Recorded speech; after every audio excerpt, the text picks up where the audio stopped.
ఇప్పుడు కేవలం 7,999 up to 10 kgs వరకు బరువు తగ్గి అధిక బరువు నుంచి వచ్చే ప్రధాన సమస్యలను దూరం చేసుకోండి. Gangs of Godavari pre release event కి వచ్చిన బాలయ్య చేష్టలు వివాదానికి తెరలేపాయి. బాలయ్య అంతే మారడు అంటూ విమర్శలు కూడా మొదలయ్యాయి. పబ్లిక్ ఫంక్షన్ కి తాగి రావడం ఏంటి, మహిళలపై ఆ దురుసు ప్రవర్తన ఏంటి అంటూ ట్రోల్ చేశారు. 2 రోజులు గడిస్తే సీన్ రివర్స్ అయింది. ఇందులో బాలయ్య తప్పేమీ లేదా? అంజలి పోస్ట్ తో అన్ని సర్దుకుపోయినట్టేనా? Watch the story.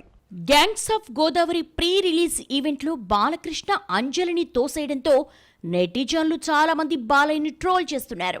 బాలకృష్ణ కుర్చీ పక్కన మద్యం కలిపున్న బాటిల్ చూపిస్తూ తాగి రావడమే కాకుండా ఫంక్షన్లో కూడా తాగడానికి తెచ్చుకున్నారా అంటూ విమర్శలు గుప్పించారు. అయితే దీనిపై నిర్మాత క్లారిటీ ఇస్తూ అక్కడ వాటర్ బాటిల్ మాత్రమే ఉంటే ప్రత్యర్థులు గ్రాఫిక్స్తో మందు బాటిల్ క్రియేట్ చేశారని ఫంక్షన్ వీడియో చూస్తే మీకే తెలుస్తుందన్నారు. అయితే 2 బాటిల్స్ ఉన్న వీడియో కూడా నెట్లో చక్కర్లు కొడుతోంది. దీంతో ఈ 2 వీడియోల్లో ఏది గ్రాఫిక్కో ఏది నిజమో తెలియకుండా కన్ఫ్యూజ్ చేస్తున్నాయి. బాలయ్య డ్రింక్ చేసి రావడం వల్లే దురుసుగా ప్రవర్తించి తోసేశాడన్న ట్రోలింగ్ కు అంజలినే సమాధానం చెప్పింది. సోషల్ మీడియాలో తోసేసిన విజువల్ ఒక్కటే ట్రోల్ అవుతుంటే ఈవెంట్ మొత్తంలో బాలయ్యతో ఉన్న విజువల్స్ పోస్ట్ చేసిన అంజలి తమ ఇద్దరికి ఒకరంటే మరొకరికి గౌరవం స్నేహం ఉందని ఆయనతో మరోసారి స్టేజ్ షేర్ చేసుకోవడం గొప్ప అనుభూతి అంటూ రాసుకొచ్చింది అంజలి.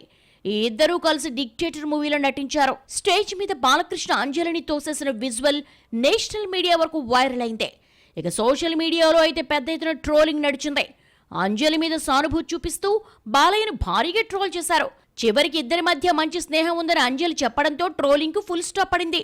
నెట్టిన విజువల్ మాత్రమే వేసి కావాలని బాలయ్యని ట్రోల్ చేశారని, తర్వాత వచ్చిన విజువల్స్ లో ఎంత గౌరవించిందో ఎందుకు వేయలేదంటూ ఆ విజువల్స్ ను వైరల్ చేశారు బాలయ్య ఫ్యాన్స్. బాలయ్య నేహా శెట్టి పక్కపక్కనే కూర్చుంటే తన పక్కన కూర్చోవాలని అంజలి కోరిన వీడియో వైరల్ అవుతోంది. మందు బాటిల్ గ్రాఫిక్స్ అని నిర్మాత చెప్పడం, బాలయ్యతో ఉన్న ఫ్రెండ్షిప్ ను అంజలి ట్వీట్ చేయడంతో ఈ కాంట్రవర్సీకి ఫుల్ స్టాప్ పడింది.